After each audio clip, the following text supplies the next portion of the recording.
Welcome, ladies and gentlemen, to another edition of I Messed This Up. There we go.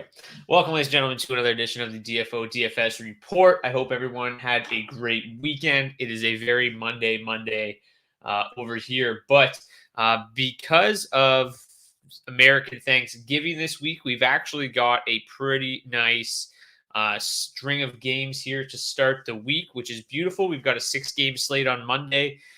Both Tuesday and Wednesday are quite busy as well. And then Thursday is off completely, which is great because maybe I'll get to watch my Detroit Lions win their first game of the season on Thursday.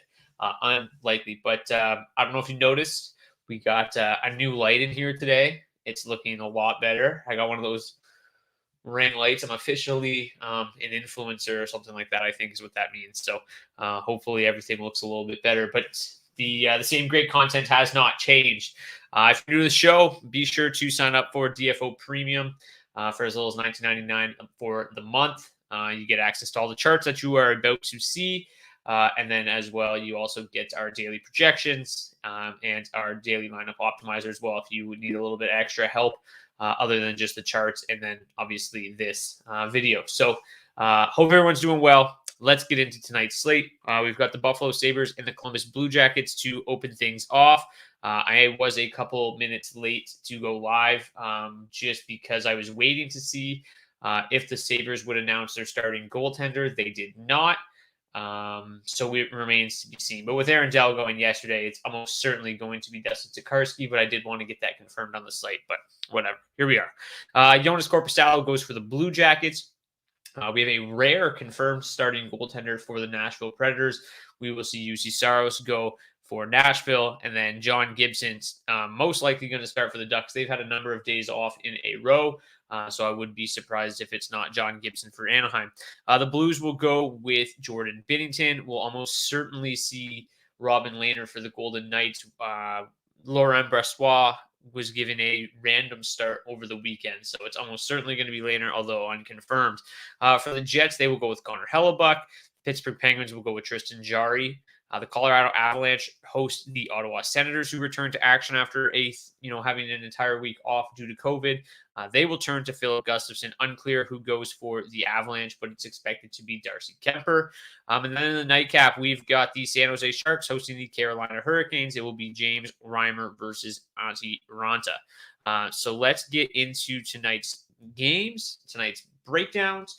We've got the implied totals here at the very top, unsurprisingly, hosting the Senators, the Colorado Avalanche, the heavy favorites on tonight's slate. As of this morning, they were minus 344. I'm not sure where that number has gone. Now, let's actually take a look at daily faceoff here. They are sitting at 340, so right about the same. So massive favorites tonight. Carolina comes in at number 2, St. Louis, Nashville, Columbus, Winnipeg. Round out the top 6. At the very bottom, you'll find the Ducks and the Senators. So probably two teams that we are going to try to avoid a little bit tonight. But let's get right into it. At the very top of the 5v5 score, we have Columbus 1. Some of you might be a little bit surprised by that if you haven't been following along. They have been on an absolutely torrid pace recently, and their underlying numbers are just through the roof. So they continue to grade out very, very well. Vegas 2 and Vegas 1, a little bit surprising as well. Towards the top, Nashville 1, St. Louis 1, Anaheim 1. Up there as well. Then some of the, probably favorite lines for tonight's slate. You'll see a lot of Carolina, a lot of Winnipeg, and a lot of Colorado. They grade out pretty well as well. We'll get to why they're a little bit lower here in just a minute. But let's start at the very top. We've got Columbus and Buffalo. Again, Columbus 1 grades out the best. Buffalo 1 slightly above average, but the rest of this game looks pretty blah. In terms of the matchups, pretty decent matchups from the Buffalo side of things. Same can be said for Columbus. I do like Columbus 2 a little bit on, let's rephrase that. I normally like Columbus 2 a little bit. I do like Cole Sillinger. I like what he brings to the table. I like that he's on the top power play unit. Voracek was hot for a little bit. Shanikoff is always a nice value play. But tonight, a pretty tough matchup. They'll be going up against that Cody Eakin. Not Cody Eakin. Zemgus Girgensons, Kyle Okposo line. And they've been really, really solid defensively. So normally I do like Columbus 2. Tonight does not look like that great of a matchup. We'll start with Columbus 1. Obviously, they graded at the very top. So they're going to be hard matched almost exclusively against the Dylan Cousins line. They will see a little bit of that Gergensons line as well. But basically, all you need to know is that they will avoid Buffalo 1 and Buffalo 4. So they'll face that middle six of the Sabres. The top line, or the second line, sorry, the Cousins line, really not that good defensively. They've struggled, particularly containing the high danger chances. But as I mentioned, Buffalo 3 has been very, very good defensively. So most of their ice time, about 57% of their ice time, will come against this Buffalo 2 line, which presents a very nice matchup for this line. Like, I mean, that is the bluest blue that I think I've ever seen on these charts so far this season. 82 Corsi 4 per 60 is just ridiculous. 4.5 expected goals for is insane. 45 scoring chances, 18 high danger. I mean, just the most insane numbers from this line right now. Gustav Nyquist, Boone Jenner, Oliver Bjorkstrand, kind of an obscure combination of players to be producing at this level. But they've just been terrific. And then, yeah, this matchup is pretty solid. I mean, it's not the greatest matchup, as you can see here. Matchup score of 63.8. Pretty good, but, not the greatest. But it should not matter with the numbers that they've been churning out. So if you're building multiple lineups tonight, definitely going to want to have some Columbus 1. As I mentioned, the second line, overall, the numbers aren't that great. I do just like Sillinger on that top power play unit. So if you want to include him, maybe in some Columbus 1 stacks, go for it. But overall, from 5v5, below average offensively, going up a very, very solid defensive line. The Buffalo third line grades out, among the best defensive lines on the slate. So not a great matchup there at all. From the Buffalo side of things, as I mentioned, their matchups are pretty solid. As good as this Jenner line has been offensively, they've been pretty leaky defensively, basically just playing very up high event hockey. So that does open the door a little bit for, the Sabres, but mostly it's going to be Buffalo 1's going to see a heavy dose of the second and fourth line of the Blue Jackets, which are, slightly below average defensively, but not really all that great. And then when you consider that Buffalo 1's offensive numbers have really kind of come crashing back down to earth, I was very high on them earlier in the season, but those numbers have come crashing back down. So not really that great of a matchup. It's okay, but not great enough for me to really have a ton of interest in Buffalo 1 with their offensive numbers the way they are right now. So probably going to stay away from Buffalo a little bit tonight. I do like Eunice Corpusalo between the pipes, so I can't have it both ways. In terms of the power play in this game, Buffalo rates with the worst power play advantage on the slate, which again, another reason not to like them tonight. Columbus comes in with the 7th best advantage. Really, their power play is just below average or not that good. The Sabres penalty kill is below, pretty bad as well. So I guess that could open the door a little bit for the Blue Jackets power play, but overall they grade out with the 7th best power play advantage. But Columbus 1 shouldn't even need the power play. They're so good at 5v5. All right. Second game of the night, we've got the Predators and the Anaheim Ducks. Nashville 1, Anaheim 1 graded out as the best options in this game. Nashville 1 continues to play pretty well. Specifically, Matt Duchene, I think what did he have? A natural hat trick in the third period, all power play goals, if I'm not mistaken, against the Canadians over the weekend. Pretty impressive. They remain still pretty reasonably priced, $14,900. Same thing can be said about Anaheim 1. They continue their torrid pace. The price just doesn't change. DraftKings simply does not know what to do with these guys. And yeah, I mean, they continue to play very, very well. If you listen to our season-long podcast, the DFO podcast, if you listen to that at all, you'll know that we're very high in Anaheim 1. We like what they're doing. We think it's pretty sustainable. So, I'm not going to knock them here on this show. In terms of the matchups look really, really good for Nashville, not so much for the Ducks. Nashville 1, we'll talk about them first. They're going to see primarily the top 6 of the Ducks, which the top line, as good as they've been offensively, again, they struggle a little bit defensively. They're pretty solid, actually. Excuse me. I'm talking about the second line. The top line is pretty good defensively. Grading out 1.7 D score is good. The second line, the Zegras line, getting absolutely caved in. So that should be a nice matchup there for Nashville 1. They might have a little bit of tough time against the Getzlaff line, but they really should have plenty of success against that second line. If you look here, that's going to be 40% of their ice time is coming against that Zegras line. So the door should be wide open for Nashville once you have a pretty good night tonight. Obviously, John Gibson has played pretty well this year, very well at times. So clearly, there is a little bit of hesitation there from the Nashville side. It's not typically an offense that scores a ton of goals, but the way that top line has been playing, there is going to be chances. The one thing that does concern me is this 48%, this 48 Corsi for, 54 Corsi against, a much slower pace low event game from Nashville won. They still generate plenty of chances. I think they're just a little bit more diligent in the way that they approach things in the offensive zone. That's very obvious when you look at that 48.8 Corsi for. But the scoring chances are still, solid enough. They're still generating chances. When you got a guy like Mikael Granlund, who's an exceptional playmaker, I guess maybe you have the ability to be a little bit more patient in the offensive zone. So that is the one concern there. They don't generate a ton in terms of shots, but on the power play, they're pretty good as well. If you take a look at the power play report, 6th best advantage tonight. Their power play is pretty good. Nashville rate about league average, just above league average on the penalty kill. So not the greatest matchup, but it's nice to see the Nashville power play at least doing something that's been just absolutely dormant for years, and it's finally starting to wake up, which is good to see. So I do like Nashville one quite a bit tonight. You got Granlund at 5,500. Duchesne 6,000, very affordable if you want to pair them with Roman Josi. He's been just absolutely stellar to start the season. I do like that quite a bit. Talk about Anaheim one here for a minute. They're going to go up against the third line and the first line mostly. The third line for the Predators, pretty good defensively. The first line of the Predators, pretty good defensively. So I mean, if there was a night where things could slow down a little bit, this looks like it could be it. UC Star is very, very good. They're coming off a pretty ugly performance in Montreal. I'm sure they're going to want to atone for that outing. But yeah, I mean, these offensive numbers are still very, very solid for the Ducks. Unlike Nashville one, they generated tons in terms of getting quality or quantity to the net. 3.0 expected goals, 4 per 60, 31 scoring chances, 14 high danger. They've been outstanding. So what they've done so far is definitely sustainable. If you want to play Anaheim won tonight, like we've talked about in the past, if you've been kind of somebody who's just been riding Anaheim one this whole time, I wouldn't stop. If you're somebody who has been kind of fading the whole time, waiting for it to stop, I think I would just kind of continue with what you've been doing, because this definitely doesn't look like a great matchup for them. The rest of the Ducks, I mean, I've never even seen numbers like this. This third line, that's Sam Steele, Isaac Lundestrom, and Jacob Silverberg. 8 scoring chances, 4 per 60 is abysmal. I've never seen anything like it. 24% goal for percentage is the grossest thing I've ever seen. So yeah, not a whole lot of interest in the rest of these Ducks. We've seen a lot more from Trevor Zegras lately, but when he's playing with Nick Deslauriers, I just really I have a hard time getting behind it.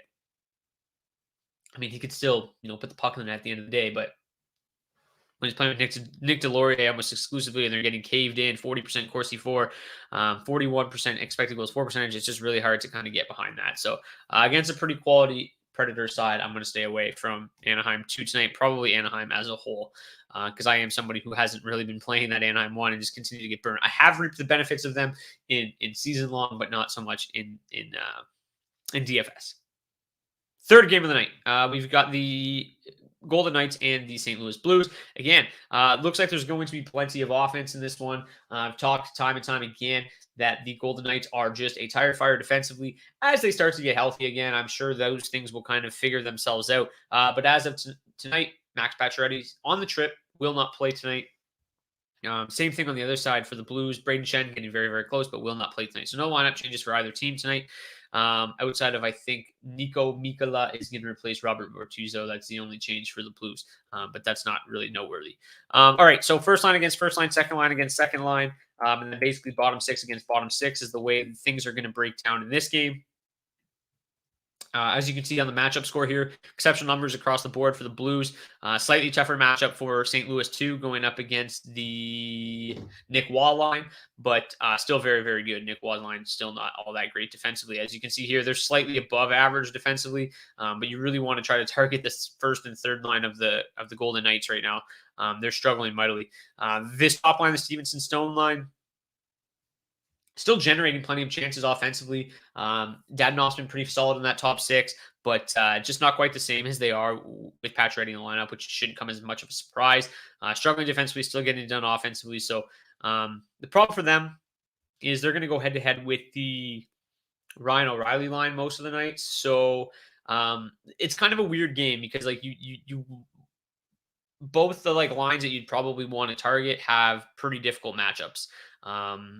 So Vegas's top line, like I said, going up against Ryan O'Reilly, they've been very, very stout defensively. If we take a look at the D score here, they are about 8th, I'd say, maybe 10th. I can't count that fast, but we'll call it 9th best defensive line on the slate. So the matchup isn't really great for them. But as you see here, Vegas 1 still very, very good offensively, 5th best offensive line on the slate. So Yeah, the matchup's not great, but I think that there's still some room for them to have a pretty decent night. And then on the flip side, the second line of the Blues is probably the one you really want to target. 3.0 expected goals for per 60, 33 scoring chances, 12 high danger. Ridiculously good for St. Louis. And then they're going up against the second line of the Golden Knights. So then that's going to be kind of another issue there. They've been a little bit better defensively. So the two lines that you probably want to target from either side are going up against the better defensive lines on the other team. So kind of muddies the water. Marshark says, look at the power play numbers. And yes, he is absolutely right there. If we take a look, the Blues, incredible on the power play. Very, very good on the power play. The Golden Knights, very, very poor on the penalty kill. So by a large margin, the Blues come out with the top power play advantage on the slate. And yeah, I do like the Blues tonight. I think that the Blues probably win this game. I just can't get behind the Golden Knights without Pacioretty still. They continue to prove me wrong. They continue to defy the odds with all these guys missing and continue to win games, but it's just not sustainable in my opinion. It has been for an extended period of time, and they may have sustained it long enough for guys to start getting healthy, and good for them. But it's just, on a night-to-night basis, I'm just not going to buy into it. So St. Louis looks really, really good from a power play perspective tonight. So if you're having a hard time picking between the first and second line, I think the easiest way to do it is just target them via the power play. On the top power play unit, you've got Saad, O'Reilly, Tarasenko, and Perron. So the problem with playing them from a power play perspective is that they have pieces of three different lines on their top power play unit. You got Saad from the third line, you got O'Reilly and Perron from the top line, you got Tarasenko from the second line. So there's not a whole lot of correlation at 5v5. You basically have to just hope that they just crush them on the power play, and you've got all these guys. At the same time, that's obviously going to keep their own percentage down a little bit, like their own percentage as a collective whole down a little bit by playing all of them. Like if you have Saad, O'Reilly, Tarasenko, and Perron, chances of other people playing them is pretty minimal considering they're on three different lines. But so yeah, I like St. Louis 2 a little bit more. If you're looking for a 5v5 stack, I prefer St. Louis 2, but St. Louis 1 nearly as good. So either way you want to go here, I can't really fault you. I do like St. Louis side of the puck a little bit more than Vegas. Again, Vegas grades out a little bit better, but overall, I actually like St. Louis better. I think that just what they're doing is a little bit more sustainable than what you're getting out of the Vegas Golden Knights. But don't get me wrong, these offensive numbers are still pretty good.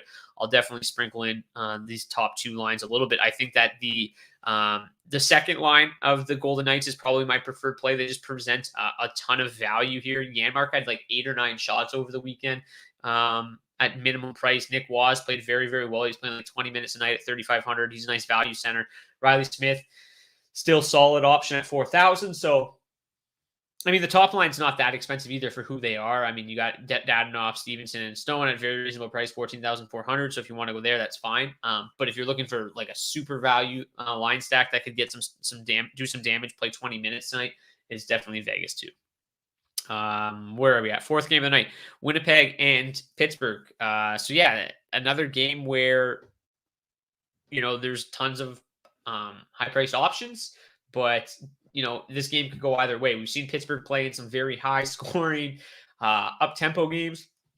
I guess you can say the same thing about the Jets. The Jets have played some very high scoring games, and they've played in some very low scoring games. Like the other night, what was it, 2-1? They lost in a shootout, I think, to the Oilers, which is not what you'd expect when you got the Oilers and the Jets locking horns. But so this game could go either way. This could be the highest scoring game on the slate, or it could be the lowest scoring game on the slate. That's very, very weird game. If we take a look at the implied totals here, Vegas tends to think that this would probably be on the lower end. So if this game ends up seeing a lot of ownership, that could be good for us. I do still like pieces of it. Obviously, Winnipeg 1 and 2 grade out very well. Pittsburgh 1 above average as well. In terms of the matchup, very easy game to break down. It's going to be Pierre-Luc Dubois head-to-head with Sidney Crosby. It's going to be Mark Scheifele head-to-head with Jeff Carter. The third line's going head-to-head. Fourth line's going head-to-head. So the worst defensive line in this game is the top line, the Scheifele line for the Jets. So they're going to be going head-to-head with this Carter line. Carter's line, really not getting a whole lot going offensively. 25 scoring chances, 4 per 60. The numbers aren't that pretty. So I don't really know what to make of it. I do like Jeff Carter a lot. I think he's a really nice cash game option as well. He's been shooting a ton. So I think that just Jeff Carter is a one-off. He's probably one of my favorite one-off plays if you end up going there. But Kasperi Kapanen, 3,500. Jason Zucker, 3,000. They're extremely, extremely cheap. So if you want to full stack them, they have a pretty good matchup. And they could definitely do some damage here. But overall, the offensive numbers aren't very good. So I think Jeff Carter as a one-off is probably my preferred option from Pittsburgh too. Pittsburgh won. The numbers for them really kind of underwhelming, to be completely honest with you. I mean, just slightly above average on the slate, not what you'd expect. But they're scorching hot right now. Jake Gensel is caught fire. They're going up against a Winnipeg 2 line that has given up their fair share of chances. They're not as bad defensively as the top line, but they're still below average defensively. So there is opportunity here for this Crosby line to get things going against Winnipeg 2. Conversely, Winnipeg 2, very, very good offensively, 36 scoring chances for, 14 high danger. But the matchup's not great. The Crosby line, for as mediocre as their offensive numbers are, their defensively, they've been very, very solid. So again, I think that this has the makings of being a relatively low-scoring game, although I do think it will be fairly popular as well. I think, a lot of people are loving them. Some Kyle Connor and Pierre-Luc Dubois right now. So, it's tough to say. To me, I kind of, honestly, I can't even tell you. I really have no idea. If I say it's going to be high-scoring, it's going to be low-scoring. If I say it's going to be low-scoring, it's going to be high-scoring. So I'm not even going to put my eggs in a basket. Because I think it's too difficult to predict with this one. Devils for Cup likes Hellebuck in this game. Yeah, I found myself building lineups. I definitely sprinkled in some Tristan Jarry. I definitely sprinkled in some Connor Hellebuck because if it ends up being low scoring, I think that's going to be really good for us. Because I don't know how popular these goalies will be. Hellebuck, I think, is only 7,800. Jarry is the cheapest goalie on the slate, if I'm not mistaken, at 7,600. So maybe actually Buffalo's goalie's got to be cheaper. I can't remember for sure. But yeah, I think they're both fine options if to sprinkle in. I wouldn't be too overweight on either of them, but I think that they're both fine options because it could be low scoring. Hopefully it is nothing like yesterday's early slate where every single goalie was in the negatives until Brian Elliott won a game. He was literally the only goalie that was positive in the entire slate, which was just insanity. In terms of power play production in this game, Pittsburgh, the third best power play advantage on the slate. The Jets, 11th. The Penguins' penalty kill has been very, very good. Jets' power play has been underwhelming.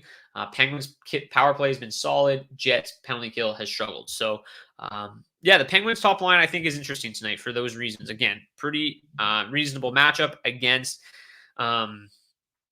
the Dubois line, and then they fully correlate on the top power play unit as well in a nice power play advantage spot. Extremely thirsty today. I'm so sorry. Fifth game of the night.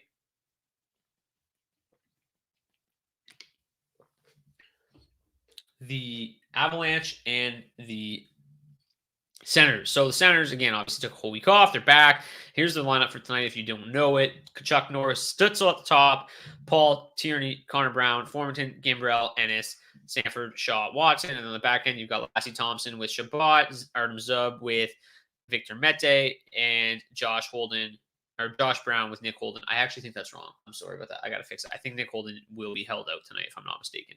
I believe I read that earlier and forgot to make the change. So I will definitely fix that. Do not play Nick Holden. Thanks. I don't believe he's in. My apologies.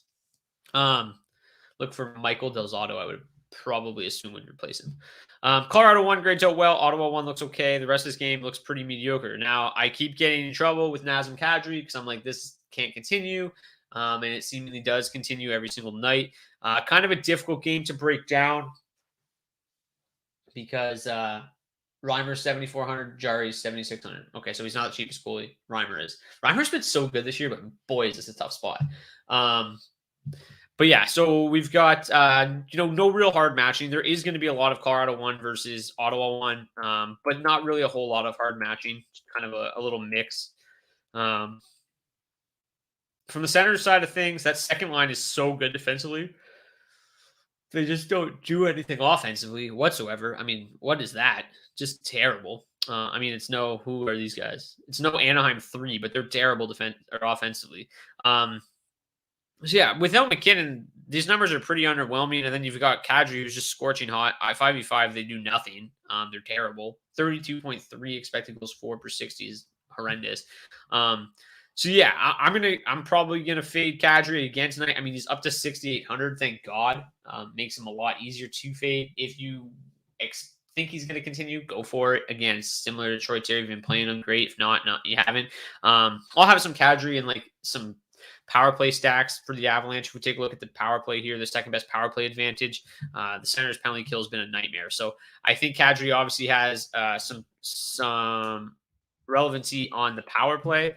The top power play with Burakovsky, Landeskog, Rantanen, and Makar. I think that's a unit that could definitely have plenty of success tonight, but from 5v5 perspective, they're just not doing enough. So Kadri's fine in that, like from a power play advantage, but overall, 5v5, the numbers just aren't very good. But the same thing can be said about Colorado 1. I mean, the offense numbers are pretty mediocre. They're not terrible, but 31 scoring chances, 4 per 60 solid, 14 high danger, nice. The matchup's pretty good against this top line. They should see, about 40% of the right time against them. They see any time against this third line, they'll be fine. Anytime they're out there against Paul, I mean that line just sucks the life out of the game. Who is it? Paul. Where is it? Paul, Tierney, and Connor Brown. Like, they're just so boring and take the life completely out of the hockey game. Not really a whole lot of interest in the. Sorry about my dog if you can hear her. Not really a whole lot of interest in the Senators side of things. They just don't do anything at 5v5. And I mean, the only one that really does is their top line, but they're going head to head with that Mikko Rantanen line. So, for the lack of success offensively that the Avalanche have had, the top line without McKinnon, they've been very, very good defensively. So, and then you got Darcy Kemper between the pipes. It's just not a really good matchup here for the Senators. It's going to be tough for them to get anything going. Gustafson 7,100, but yeah. If the Sens need a period to shake the rust off after a long break, it might quickly be 3-0 or 4-0 for the Avs. Yeah, I mean, I could see that, but we've seen like teams, like it's not like they were off for that long. They were only off for a week, basically. But yeah, I mean, the Avs have barely played hockey this season either. Like, they play 2 games a week. Their schedule is ridiculous. Yeah, Gustafson, I actually like Philip Gustafson a lot as like an actual goalie. Not in this matchup, not after that week off, but I like playing him. The guy makes tons of stops, but not tonight. He's going to get shelled tonight. So yeah, I really don't know what to tell you other than probably play this top line. They're going to be ridiculously popular. I would imagine Kadri remains to be pretty popular. I think that top power play unit is a good option. And yeah, from the Senators side of things, like, how do you get excited about this? Their second line is going to go up against this Kadri line. Okay, well, this Kadri line stinks. This Kadri line stinks defensively, but they don't do anything offensively. So it's like, what's going to happen here? And the Kadri line is not very good offensively. They're going up at the best defensive line on the slate. I think they're the best defensive line. Second best defensive line in the slate. So I just don't know. I think it's a good night to fade Kadri. I think he'll probably still score a goal because he just does, and it'll come on the power play. But at 5v5, I would imagine they do nothing. That line's just too good defensively. All right. Final game of the night. Then we'll get to the defense and the goalies. I'll get some goaltending prices right. Obviously, Jari's not the cheapest. I think we've named like 3 guys cheaper than him. But Carolina 1 looked solid. Carolina 3 always grades out well. They don't do a ton. And then Carolina 2 slightly below. San Jose 1. If you follow me on Twitter, great. If you don't, you should. Brock_Seguin.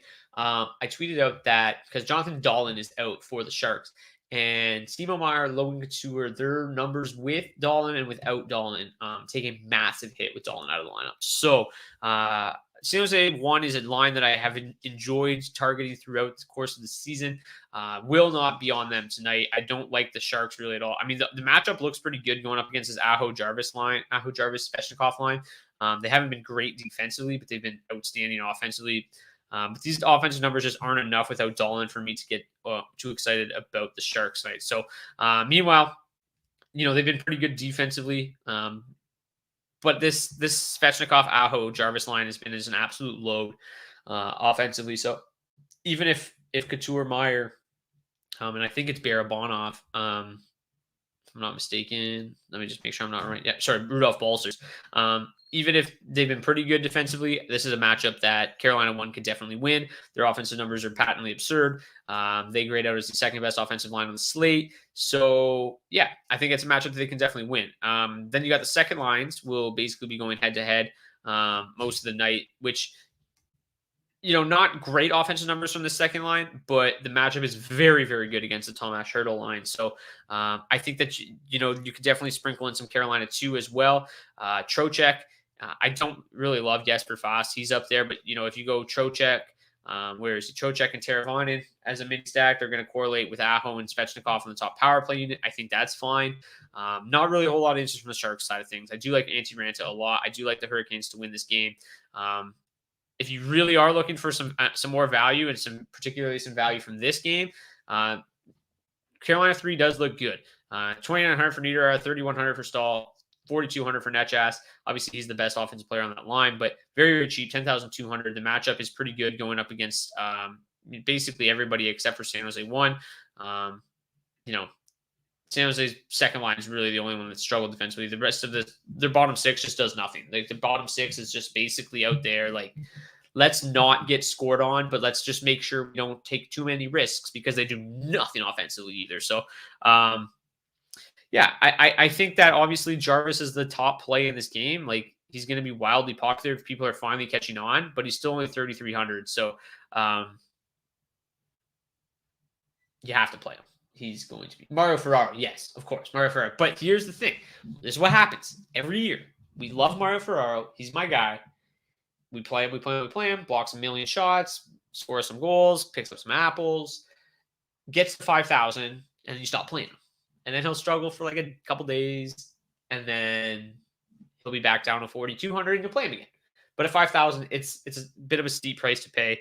Hopefully he stops blocking shots and comes back down, so we can start playing him again. But yeah, let's just roll right into the defenseman here. In terms of the floor tonight, Zach Whitecloud continues to be terrific, shooting the puck a ton, blocking a million shots, 4,300, getting up there in price, but maybe he's the new Mario Ferraro for right now.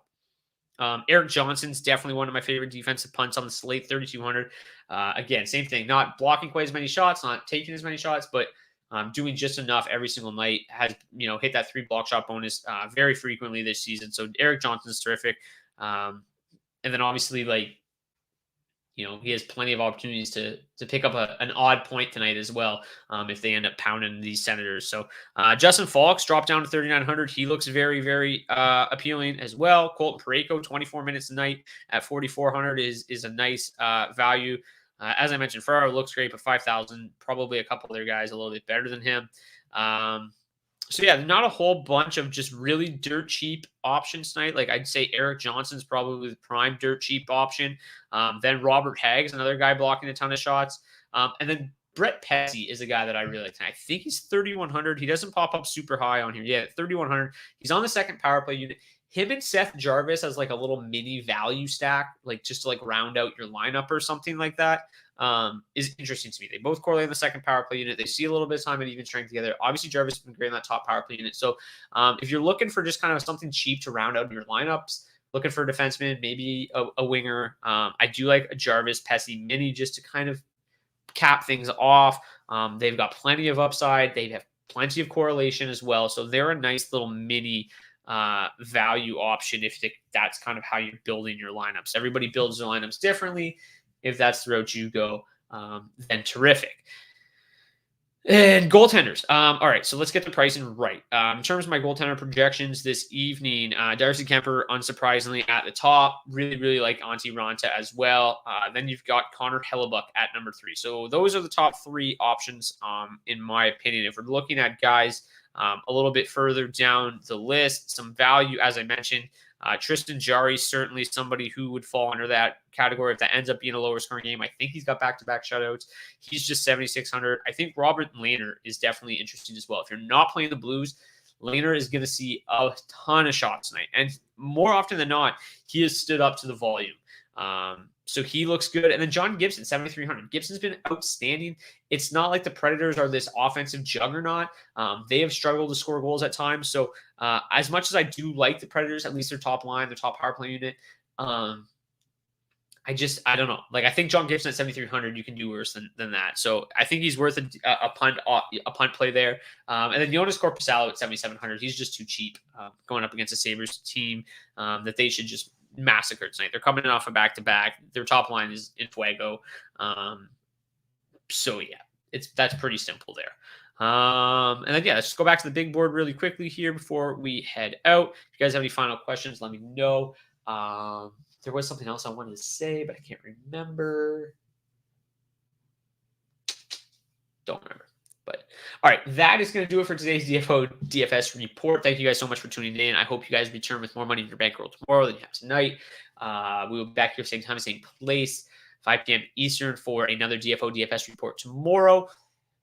Oh, Hattie pick. Man, how do I forget this all the time? Hattie pick.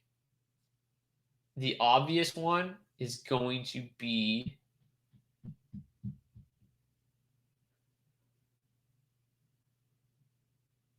Oliver Bjorkstrand.